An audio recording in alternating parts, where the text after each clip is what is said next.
Ladies and gentlemen, today let's take a quick and fascinating journey into the world of Eric Erikson and his stages of psychosocial development.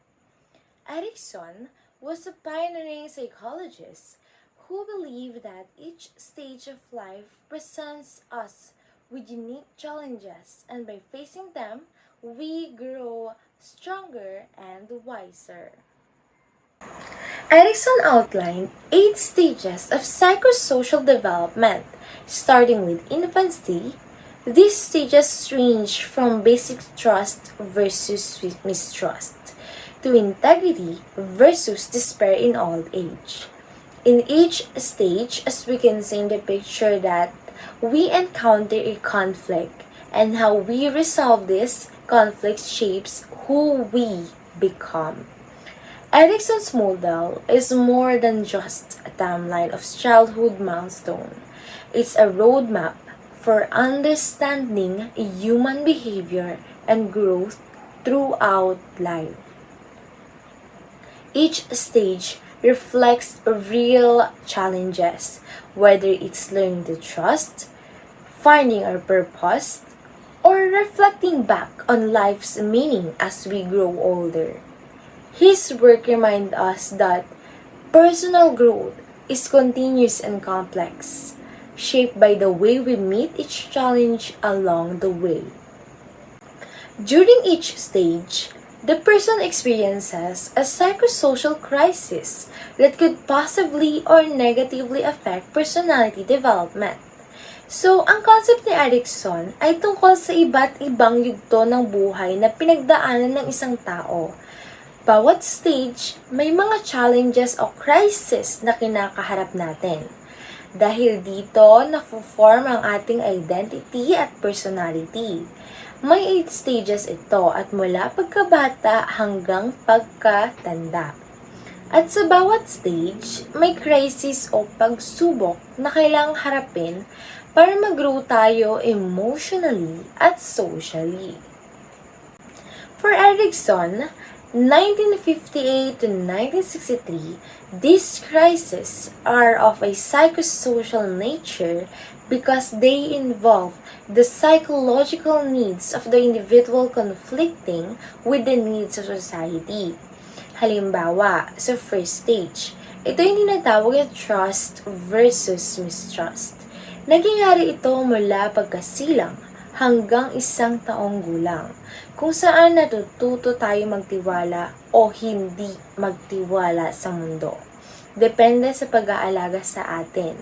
Kung maalaga at mapagmahal ang ating mga magulang o guardians, nagkakaroon tayo ng sense of trust. Pero kung hindi, baka mabuo ang mistrust. Kaya, kahit baby pa tayo noon, ay big deal na agad ang development natin, di ba? Fast forward tayo sa adolescent stage or identity versus role confusion. Dito nag-explore tayo ng sarili nating identity, kung sino tayo at ano ang gusto nating maging. Isa tong critical period kasi dito tayo nag-experiment sa iba't ibang roles, values at interest. Kumbaga, dito rin nangyayari yung soul searching natin. According to the theory, successful completion of each stage results in a healthy personality and the acquisition of basic virtues. Results in a healthy personality and the acquisitions of basic virtues. Basic virtues are characteristic strengths that the ego can use to resolve subsequent crises. Ang mga virtues na ito ay nagsisilbing matibay na pundasyon na magagamit ng ating ego para harapin ang mga susunod na hamon sa buhay.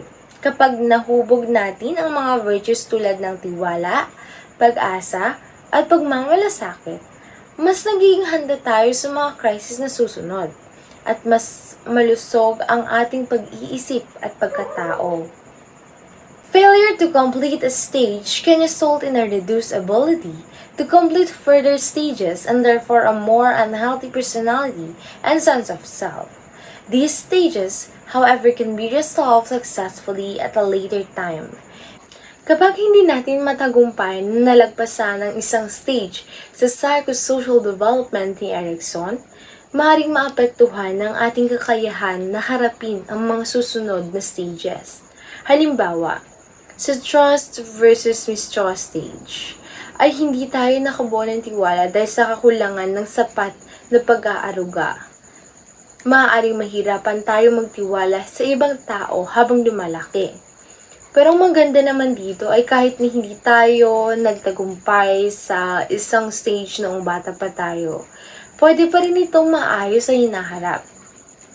Sa tulong ng positive relationships at counseling, pwede pa rin nating matutunan magtiwala at makabawi sa na-miss na learning sa naunang yugto ng buhay. So, ayan ang Erikson's Stories of Psychosocial Development. Simple pero insightful. Sana may matutunan tayo at mas maintindihan natin ang bawat stage ng buhay natin. Now, we're diving into the fascinating world of human development as explored by one of psychology's most influential thinkers, Erik Erikson, known for his theory of psychosocial development, Stage 1. The trust versus mistrust stage is the first stage of psychologist Erik Erikson's theory of psychosocial development. The trust versus mistrust is the unang stage. The unang stage ni Erik Erikson's psychosocial development. Ang psychosocial development ay binubuo ng 8 stages, na kung saan ang 8 stages na yon, sa bawat stages na yon, mararanasan nila ang crisis ng isang individual. This stage begins at birth and lasts until the child is around 18 months old.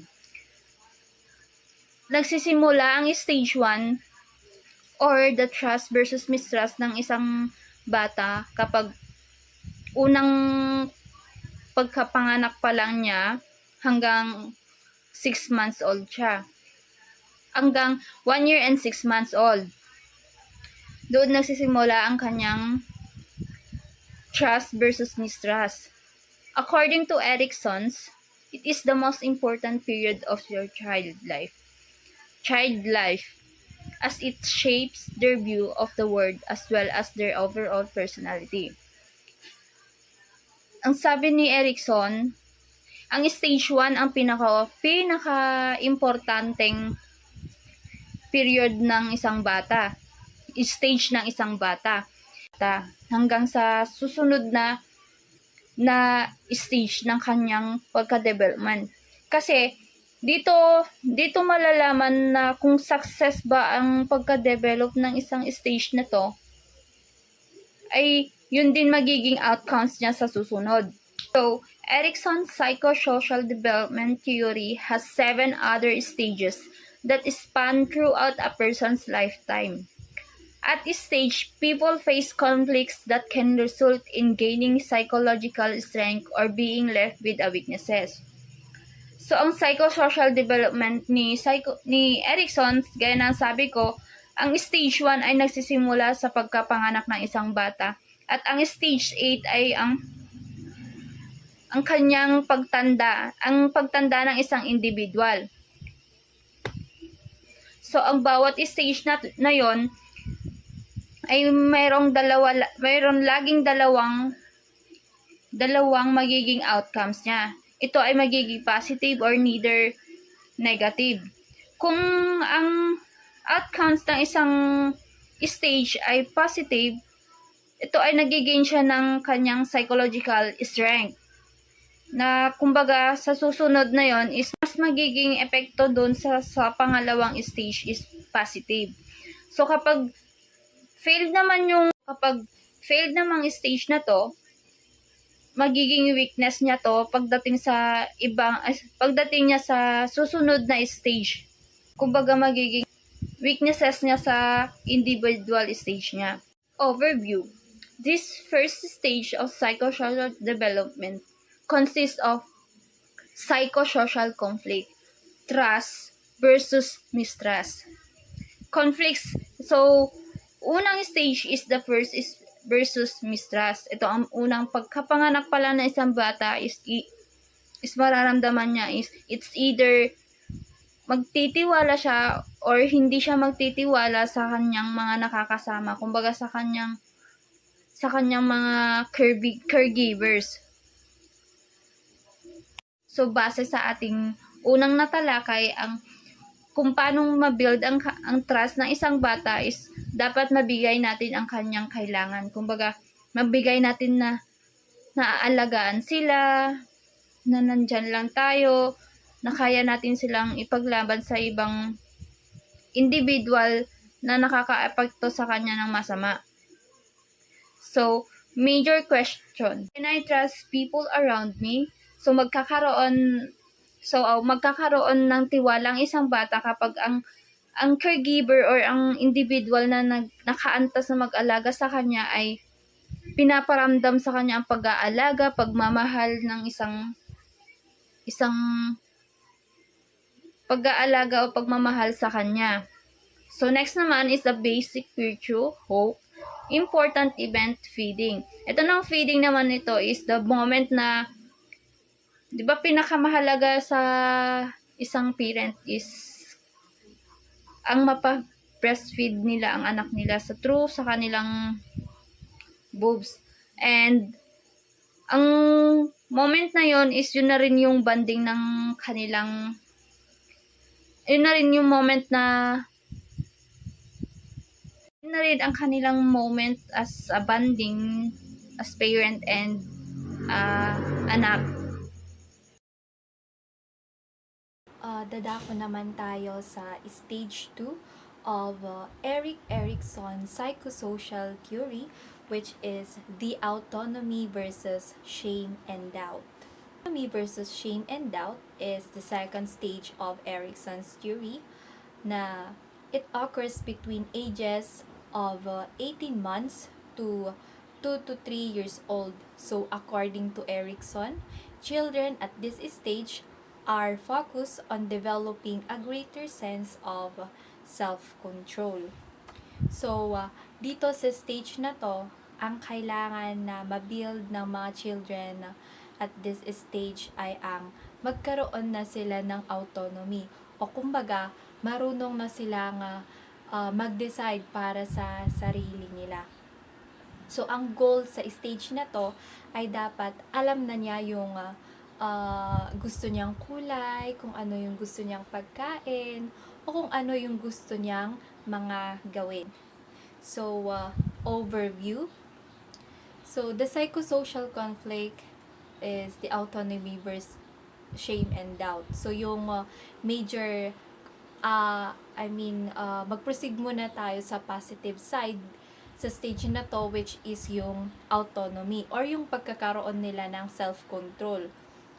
So, dapat, kagaya ng sabi ko kanina, dapat marunong na siyang mag-decide kung ano yung mga wants niya, like foods, games, mga simpleng bagay, ganon.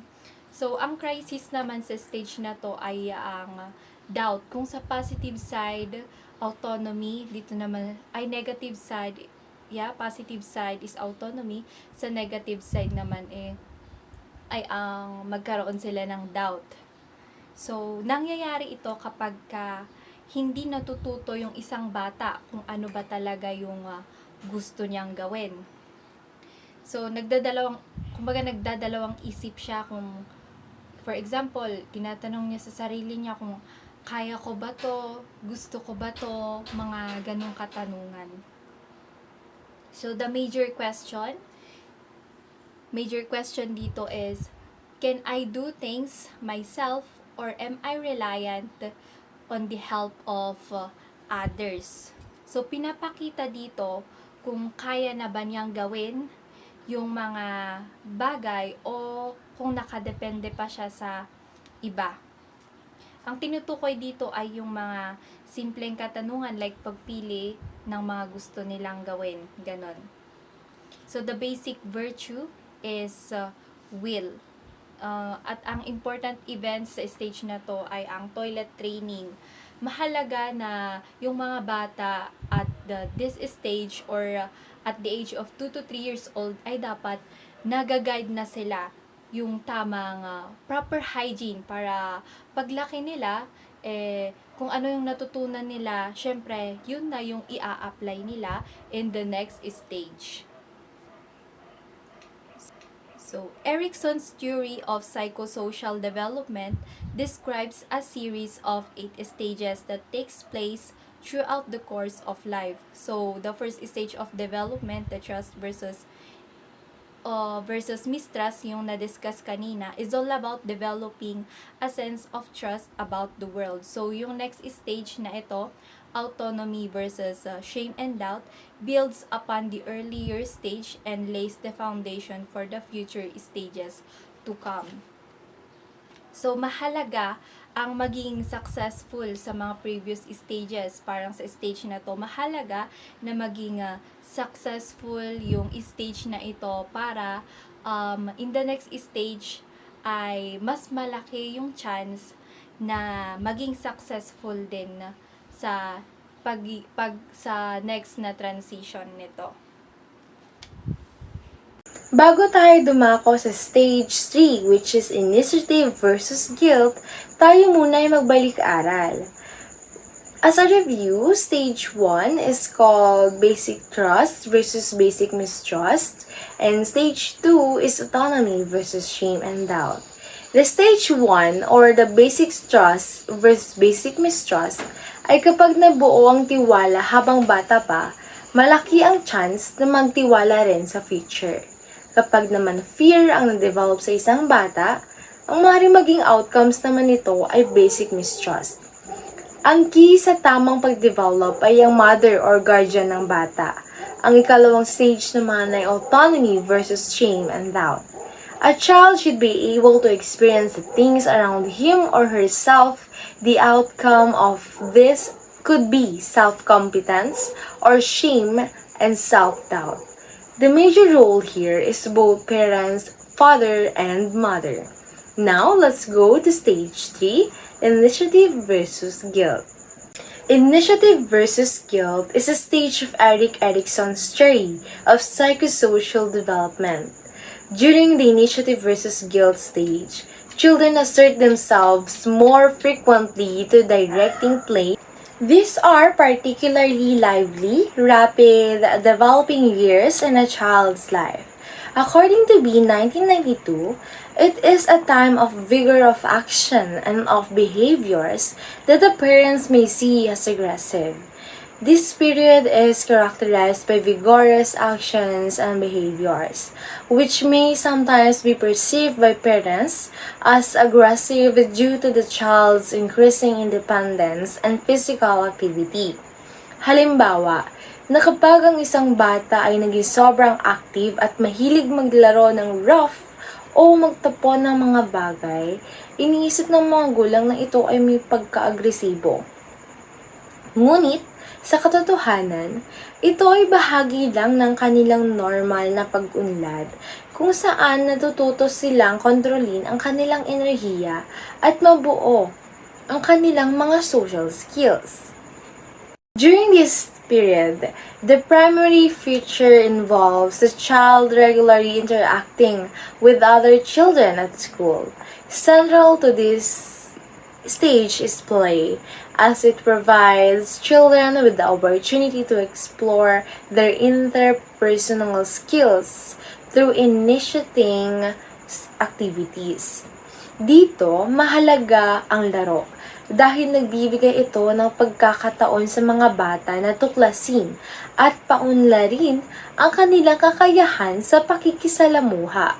Halimbawa, nung bata ko tuwing recess, naglalaro kami ng Chinese garter patintero o teacher-teacheran ng mga klasiko at dito ko natutunan kung paano makipag-teamwork, makipag-communicate, at maki-encourage ng iba.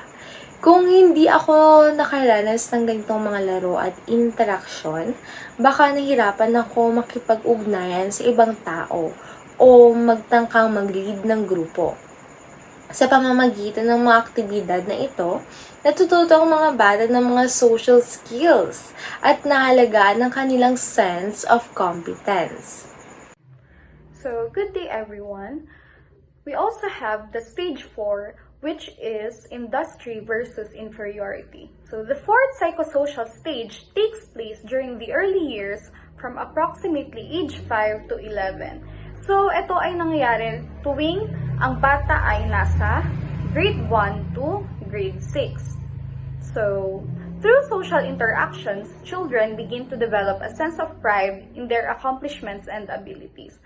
So, sa ganitong age, guys, nagkakaroon sila ng sense of pride tuwing sila ay merong goal, sila ay may na-achieve sa kanilang academic phase.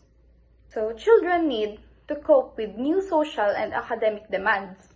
Success leads to a sense of competence while failure results in feelings of inferiority. So sa stage na to, merong positive, yun ay ang industry. So sa industry, nagkakaroon sila ng parang feeling na need nilang makikompete sa kanilang mga classmates, like napapaisip sila, bakit perfect si ganito, bakit perfect si ganyan sa ganitong score? Yun ay dahil gusto rin nilang makikompete. Dahil sa mga bagay na yun ay nafe-feel nila na meron silang goal, meron silang na-achieve. Children need to cope with new social and academic demands. Success leads to a sense of competence, while failure results in feelings of inferiority.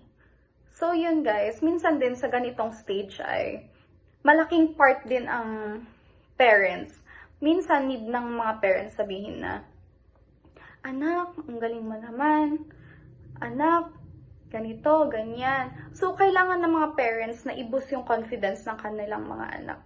Kasi kung hindi nila ginagawa ito, ay may time na nagkakaroon siya ng negative side. Which is, yun yung nafe-feel nila na inferior sila. Yun yung tinatawag nating inferiority. So, yun ang negative part sa ganitong age. Children who are encouraged and commended by parents and teachers develop a feeling of competence and belief in their skills. So, kung lagi silang sinasabihan ng kanilang parents or mga tao sa kanilang environment, around their environment na they are good at something, nagkakaroon sila ng sense of pride sa ganong bagay na mas nai-eager silang gawin pa yung best nila. So, those who receive little or no encouragement from parents, teachers, or people will doubt their abilities to be successful. So, kung hindi yon nagagawa ng kanilang parents or the people around them, ay mafe-feel nila na ayaw na nilang gawin yung mga bagay na to. Kasi iisipin na agad ng bata na, hindi ko to kayang gawin. Hindi ko alam kung paano simulan yung ganito. Hindi ko alam paano yung ganito, ganyan. So yun guys, malaking part din sa kanila ang parents during this stage. Ngayon naman, ating tatalakayin ang Stage 5 ni Erik Erikson Psychosocial Theory. Ang Stage 5 na ito ay ang identity versus confusion. So, the fifth psychosocial stage takes place during the often turbulent teenage years. So, this stage plays an essential role in developing a sense of personal identity, which will continue to influence behavior and development for the rest of a person's life. So, ang stage 5 ay nangyayari sa mga teenager age from 15 to 17 years old. So, ang goal ng stage na ito ay ang magkaroon ng personal na identity ang isang bata. So, paano ba mangyayari yon? Mangyayari yon kung alam na ng bata kung sino ba siya, kung ano ba talaga siya, at kung ano pa yung gusto niya sa susunod pang mga taon. Kumbaga, bago mag-transition sa another stage, dapat alam na ng bata kung sino siya at alam na niya kung ano yung gusto niya para sa sarili niya. So, mahalaga itong stage 5 na ito dahil dito nakadepende yung stage 6, 7, at 8.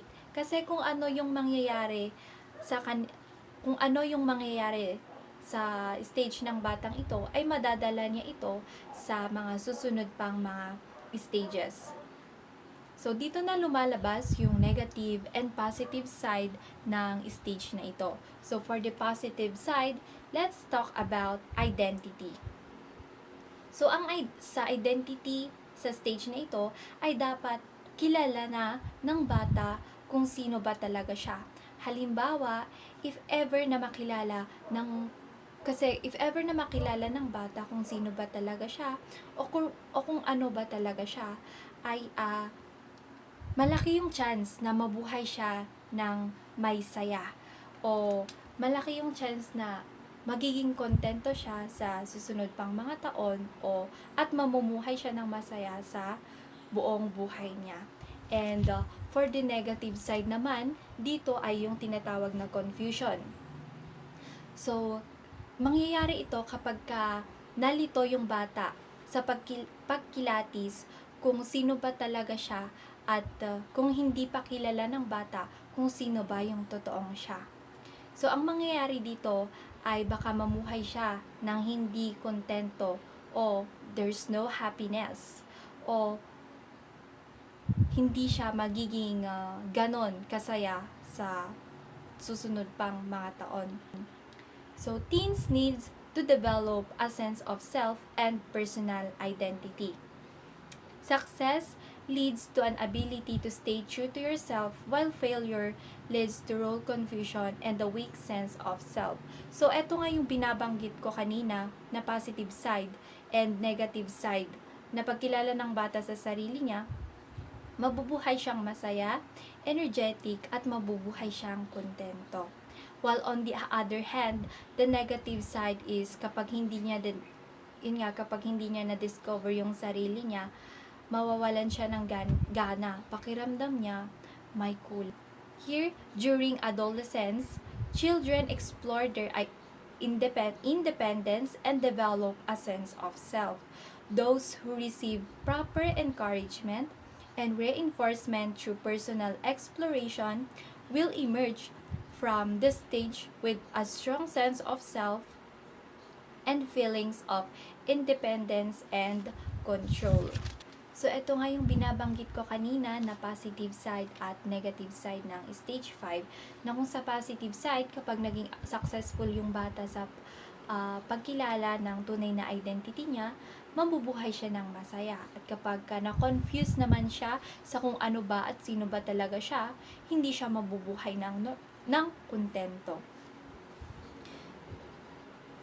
So, bigyan na lang natin ng halimbawa. For example, may mga lalaki na pinapanganak na may pusong babae. So, kapag hindi pa sila sure sa gender nila, maaring dito sila mako-confuse kung ano ba talaga ako, mga ganon. So, during adolescence, children explore their independence and develop a sense of self. Those who receive proper encouragement and reinforcement through personal exploration will emerge from this stage with a strong sense of self and feelings of independence and control. So, yun nga, gaya ng halimbawa natin kanina na may mga pinapanganak na may pusong babae. Kasi dito nga sa society natin, iba't iba tayo ng pananaw. Ang magiging resulta dito ay kung mamahalin niya yung gender niya, kung mamahalin niya yung sarili niya, maaring mamuhay siya ng normal at mamumuhay siya ng masaya. Kasi para kay Erikson, kapag naging successful yung isang tao na makilala yung identity niya, dito papasok yung fidelity, which means yung tao na yon magkakaroon siya ng kakayahan na makipag-socialize and interact with other people. Because when we talk about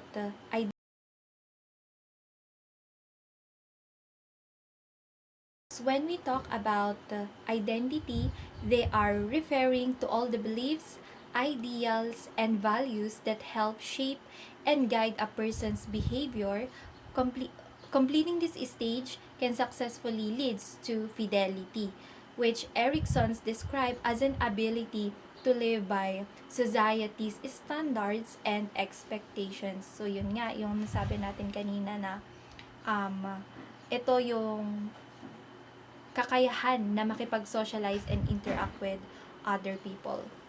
While Erickson believed that each stage of psychosocial development was important, he placed an emphasis on the development of ego identity. So, ego identity is the conscious sense of self that we develop through social interaction and becomes a central focus during the identity versus confusion stages of this psychosocial development. So, para kay Erickson, ang lahat ng stages sa psychosocial development ay mahalaga, pero binigyan niya ng diin ang ego identity sa stage na ito dahil ito yung tinatawag na ego identity, kagaya nga ng explanation natin kanina, nakuha natin ito sa pakikipag-interact sa iba't ibang tao na nasa paligid natin. And according to Erickson, our ego identity constantly change due to new experiences and information we acquire in our daily interactions with other. As we have new experiences, we also take a challenges that can help or hinder the development of our identity. So, gaya nga ng nasabi natin kanina, na nakukuha natin ang ego identity through interaction with other people, this may possibly change dahil nga may mga nakakasalamuha tayong mga iba't ibang tao na may iba't ibang experiences at kaalaman at the same time. So dito, kapag nakakaranas tayo ng panibagong situation, dun natin mas nakikilala yung sarili natin at kung ano ba talaga tayo. Sa kabuuan, mahalagang malaman natin ang identity natin para hindi tayo mapunta sa negative side na para hindi tayo ma-confuse.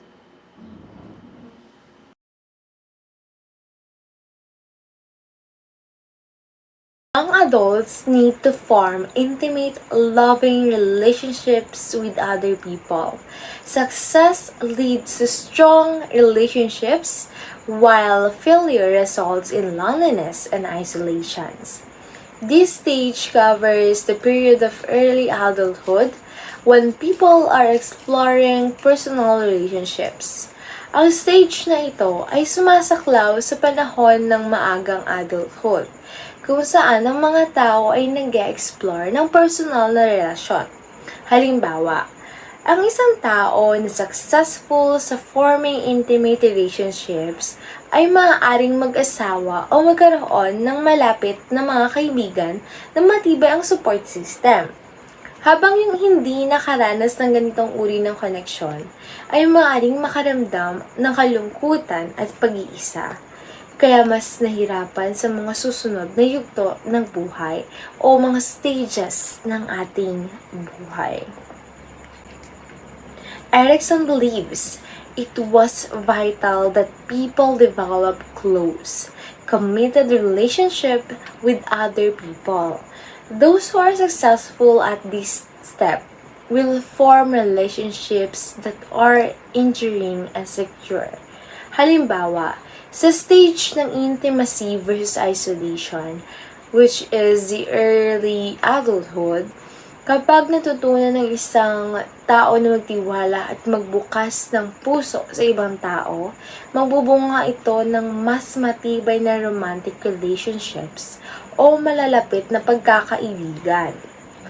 Isang halimbawa ay ang isang tao na nakaranas ng matinding pagkatalo sa mga nakaraang relasyon. Pero natututo siyang magbukas at magtiwalang muli. Kaya nakapagbuo siya ng isang mas malusog at long-lasting na relasyon. Kung hindi nila magagawa ito, maaari magdulot ito ng isolation at loneliness sa hinaharap. Building on early stages. Remember that each step builds on skills learned in previous step. Erickson believed that a strong sense of personal identity was important for developing intimate relationships. Studies have demonstrated that those with a poor sense of self tend to have less committed relationships and are more likely to struggle with emotional isolation, loneliness, and depression. Naniniwala si Erickson na ang matibay na sense of personal identity ay mahalaga sa pagbuo ng malalim na relasyon sa iba. Halimbawa na lamang na kapag hindi tayo sigurado sa ating sarili o may mababang self-esteem, ay maaaring magdulot ito ng problema sa mga relasyon, tulad ng kakulangan sa commitment at ng posibilidad na makaranas ng emotional na isolation o kalungkutan. Isang halimbawa ay kapag ang isang tao ay hindi pa natutunan kung sino siya o kung ano ang halaga niya. Maaaring mahirapan siyang magtangkang magtiwala sa iba at makapasok sa malalim na relasyon na naging sanhi ng kalungkutan o depresyon. Successful resolution of this stage results in the virtue known as love. It is marked by the ability to form a lasting, meaningful relationship with other people. Ang matagumpay na paglutas sa stage ng intimacy versus isolation ay nagdudulot ng virtue na tinatawag na love. Sa yugtong ito, natututo tayong magbuo ng malalim at matibay na relasyon sa iba. Tulad ng mga pagkakaibigan o pagmamahalan, na kapag naabot natin ito, nagiging open tayo sa pagpapakita ng tunay na damdamin at nagbibigay tayo ng suporta sa makamahal natin sa buhay. Successful resolution of this stage results in the virtue known as love. It is marked by the ability to form lasting, meaningful relationships with other people, at ang matagumpay na paglutas sa stage ng intimacy versus isolation ay nagdudulot ng virtue na tinatawag na love. Sa yugtong ito, natututo tayong magbuo ng malalim at matibay na relasyon sa iba, tulad ng mga pagkakaibigan o pagmamahalan. Kapag naabot natin ito, ay nagiging open tayo sa pagpapakita ng tunay na damdamin at nagbibigay tayo ng suporta sa mga mahal natin sa buhay. Halimbawa, sa personal kong karanasan ay nung nagkaroon ako ng matibay na pagkakaibigan ngayong ako ay nasa kolehiyo, nararamdaman ko na kaya kong magtiwala at magbigay ng oras at atensyon sa ibang tao. At sa kabila nito, natututo akong tanggapin ang sarili ko at magtutulungan kami para magtagumpay sa mga hamon ng buhay. Ang mga ganitong relasyon ay nagpapalakas sa ating sense of self at nagbibigay ng emotional na seguridad. Pagkatapos natin talakayin ang stage 1 to 6, talakayin din naman natin ang stage 7 na nagpapangalanan ng generativity versus stagnations of psychosocial development ni Erik Erickson's theory. Adult needs to create or nurture things that will outlast them, often by having a children or creating a positive change that benefits other people. Success leads to feelings of usefulness and accomplishment, while failures result in shallow involvement in the world. So, ang positive change natin is yung generativity. Ang negative change naman natin is yung stagnation. Una nating tatalakayin is yung generativity ng isang adult, which is yung ito na yung pagkakaroon nila ng isang pamilya, which is successful na sila sa kanilang buhay and may mga usefulness na sila sa community, like isa na silang kabilang sa youth o kaya nagbibigay sa mga charity, like that. Ang negative naman is yung which is hindi nila na-achieve yung pagiging adult nila, yung parang mag-build ng family and hindi sila active sa kanilang community, like nasa ano pa lang sila, nasa pagiging teenagers pa lang sila, which is nagli-lead ng negative cause sa susunod na stage. During adulthood, we continue to build our lives, focusing on our career and family. Those who are successful during this phase will feel that they are contributing to the world by being active in their home and community. Those who fail to attain this skill will feel unproductive and involvement in the world. So gaya nga ng sabi ko kanina, during this stage, yung pagiging adulthood na is mas nagbi-build na sila ng kanilang buhay sa sarili nilang buhay. Parang nakatayo na sila sa sarili nilang paa. Like, kaya na nilang magtustos ng kanilang pamilya and kaya na nilang i-build pa ng mas malaki ang kanilang success. Like mas marami na silang magiging contribute sa community nila. And sabi ko nga kanina, yung mga hindi pa yung fail na nag-develop yung skill nila is sila yung mga taong hindi nga hindi nila kayang tayuan ang kanilang sariling paa, like that. Wala silang contribute sa kanilang community, ganon. There is a virtue achieved when this stage is handled successfully. Being proud of your accomplishment, watching your children grow into adults, and developing a sense of unity with your life partner is an important accomplishment of this stage. So, ito na yung late adulthood na sinasabi nila na mas mahalaga na ang care sa isang pamilya. Mas mahalaga na ang care nila sa kanilang successfully. Parang mas nagiging proud sila kasi nakikita nilang maayos yung family na binild mo, yung accomplishment na natapos mo. At mas importante na sa'yo yung pagiging isang magulang mo at or pagiging isang asawa mo, na magtulungan kayo, ganun, na mas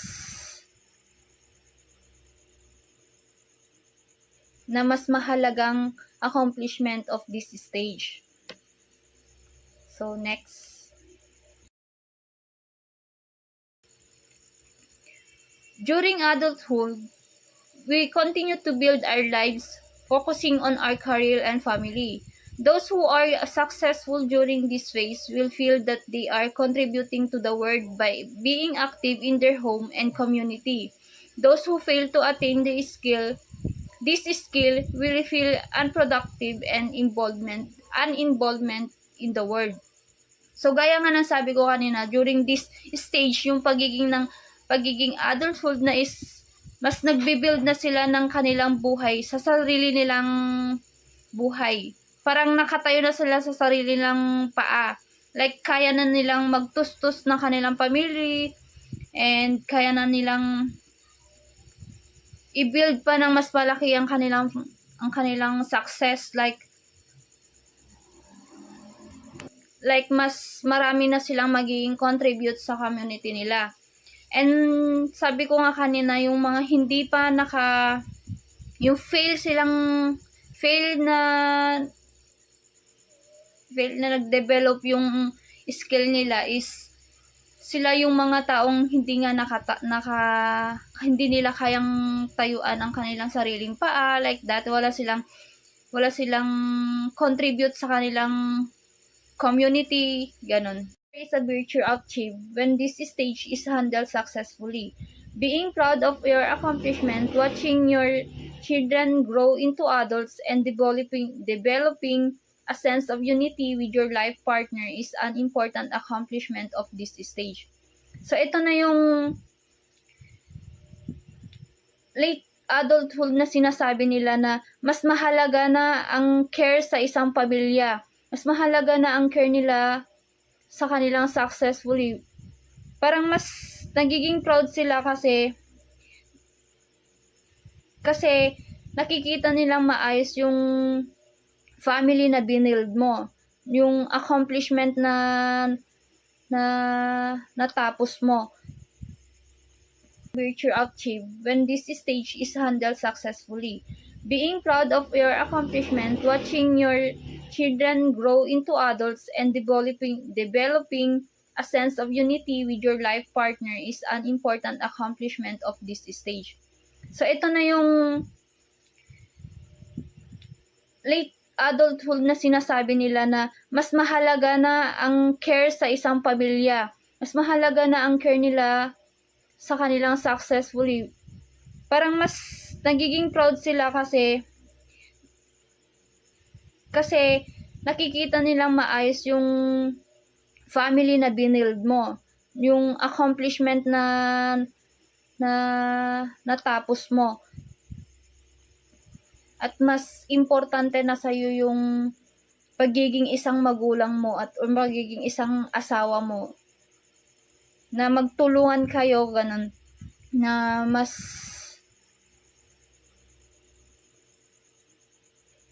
mahalagang accomplishment of this stage. So now, we will move to stage 8, which is ego integrity versus despair. So the final psychosocial stage occurs during old age, and it is focused on reflecting back on life. So ang stage 8 or final stage ng theory ni Erikson ay during late adulthood or tinatawag nating retirement. So at this point in development, people will look back on the event of their lives and determine if they are happy with the life that they live or if they regret the things they did or not. So sa stage na to guys, nagsiself-reflect na ang isang tao. Nasa age na siya na napapaisip na siya if nagawa niya ba yung purpose niya, nagawa niya ba yung mga bagay na gusto niya, naging masaya ba siya, or na-achieve niya ba yung sense of fulfillment during his life. Or meron din tayong tinatawag na regret. So yun, meron din ng negative side sa age na to guys, which is despair. So during this despair guys, ay meron tayong napapaisip tayo na bakit parang hindi ko to nagawa? Bakit parang hindi ako nabuhay ng may purpose? Bakit parang may kulang? So yun yung negative side ng stage na to. Erikson's theory differed from many others because it addresses development throughout the entire lifespan, including old age. Older adults need to look back on life and feel a sense of fulfillment. Success at this stage leads to feelings of wisdom, while failure results in regret, bitterness, and despair. So yun yung ina-explain ko kanina guys, na sa positive side ng stage na to ay sa ganyang age, mapapaisip ka na nagawa ko yung best ko, meron akong sense of fulfillment, nagkaroon ako ng purpose. Kumbaga, mag-e-end yung life mo na masaya ka, wala kang regret, kasi alam mo na you lived with purpose. While, sa negative side naman ng stage na to, which is despair, ay yun yung bitter ka sa sarili mo dahil alam mo na hindi mo nagawa yung mga bagay na kailangan mong gawin. Hindi mo na-live yung buhay mo with a purpose. Napapaisip ka na, bakit parang may kulang? Meron yung sense of emptiness sa buhay mo dahil hindi mo ramdam na ginawa mo yung best mo during your time. At this stage, people reflect back on the events of their lives and take stock. Those who look back on a life they feel was well-lived will feel satisfied and ready to face the end of their lives with a sense of peace. So, yun yung ina-explain ko kanina guys, na ang positive side ng ganitong stage ay, alam mo na you will end your life with purpose. You will end your life na masaya ka kasi alam mo na throughout your life, ginawa mo yung sarili mong sa best version mo. Alam mo na ginawa mo yung goal mo bilang tao. So, those who look back and only feel regret will instead feel fearful that their lives will end without accomplishing the things they feel they should have. So, yun yung ina-explain ko kanina na during this stage, meron din tayong mga negative phase sa buhay natin. Which is yun yung mafe-feel natin na yung buhay natin ay hindi siya naging meaningful. Hindi natin nagawa yung pinaka-goal sa buhay natin. So, the outcomes is those who are unsuccessful during this stage will feel that their life has been wasted and may experience many regrets. The person will be left with feelings of bitterness and despair. And those who feel proud of their accomplishments will feel a sense of integrity. Successfully completing this phase means looking back with few regrets and a general feeling of satisfaction. Those individuals will attain wisdom even when confronting death. So, sa positive side is, sa ganyang age, mafe-feel niya na pwede niyang i-end yung life niya. Pwede na mag-end yung life niya na at peace siya. Kasi alam niya na ginawa niya yung best niya ginawa niya yung buhay niya na very meaningful. On the other hand, sa negative side naman ay mafe-feel niya na yung bitterness and despair. Kasi mag-self-reflect siya na marirealize niya na hindi pa siya enough. Hindi pa enough lahat ng ginawa niya.